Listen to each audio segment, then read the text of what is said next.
ఇందులోనే ఇంకొక విషయం కూడా గమనించాలి. ఒక వర్గం మీడియా చాలా పథకం ప్రకారం ఇది తెలంగాణ రాజకీయ పార్టీల మధ్యన పంచాయతీలాగా సృష్టించే ప్రయత్నం చేస్తూ ఉంది.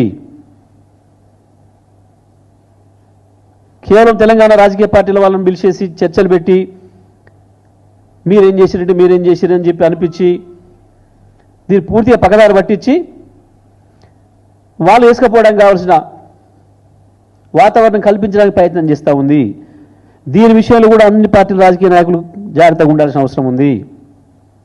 ఇది మన పంచాయతీ కాదు, ఇది మన బజార్ పంచాయతీ కాదు, ఇది బతుకుదూరు పంచాయతీ.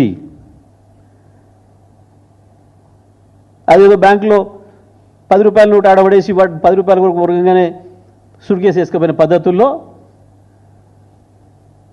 ఇది కేవలం తెలంగాణలో కాంగ్రెస్, బీజేపీ, టీఆర్ఎస్ పంచాయతీలాగా, బీఆర్ఎస్ పంచాయతీలాగా సృష్టించి మీరు అనుకోండి మేము వేసుకొని పోతామన్న పద్ధతుల్లో ఒక వర్గం మీడియా చాలా పథకం ప్రకారం చేస్తూ ఉంది. దీన్ని అందరూ కూడా గమనించుకోవాల్సిన అవసరం ఉంది. ఇది తెలంగాణ వాదుల మధ్యన పంచాయతీ కాదు, తెలంగాణ పార్టీల మధ్యన పంచాయతీ కాదు.